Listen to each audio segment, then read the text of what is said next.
کراچی صدر کے باڑہ مارکیٹ کا خفیہ راز، ایک سچی کہانی۔ کراچی کا صدر علاقہ دن کے وقت لوگوں سے بھرا رہتا ہے۔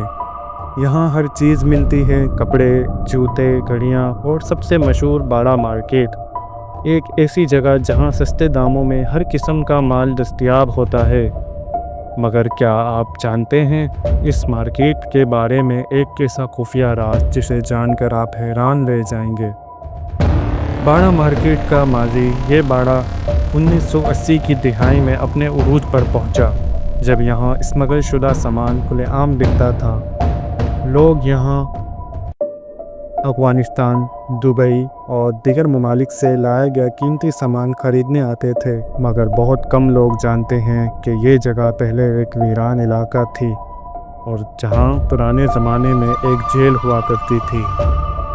کہا جاتا ہے کہ انگریزوں کے دور میں یہاں قیدیوں کو رکھا جاتا تھا اور بعض کو پھانسی بھی دی جاتی تھی۔ جب پاکستان بنا تو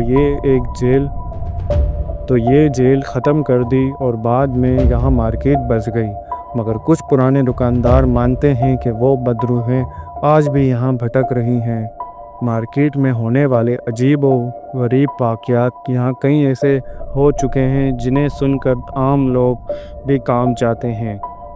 کچھ دکاندار کا کہنا ہے کہ رات کے وقت جب بازار بند ہو جاتا ہے تو دکانوں میں عجیب سی سرسراہٹ سنائی دیتی ہے، جیسے کوئی چل رہا ہو۔ ریاض نامی شخص، ایک دکاندار جو کئی سالوں سے یہاں کاروبار کر رہے تھے، ایک رات اپنی دکان میں تاخیر سے بیٹھے تھے۔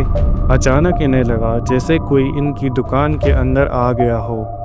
جب انہوں نے سر اٹھا کے دیکھا تو وہ ایک سائے جیسی شبح دروازے کے قریب کھڑی تھی۔ وہ گھبرا کر اٹھے، مگر جیسے ہی قریب پہنچے وہ سایہ غائب ہو گیا۔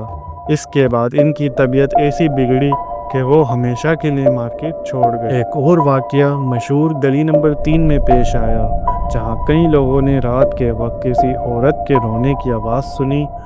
بعض کہتے ہیں کہ یہ ایک ایسی عورت کی روح ہے جسے یہاں بہت سال پہلے قتل کر دیا گیا تھا اور اس کی لاش کبھی نہ ملی۔ کچھ لوگوں کا ماننا ہے کہ یہ سب محض افواہیں ہیں، لیکن جو لوگ رات یہاں رہ چکے ہیں وہ ان واقعات کو سچ مانتے ہیں۔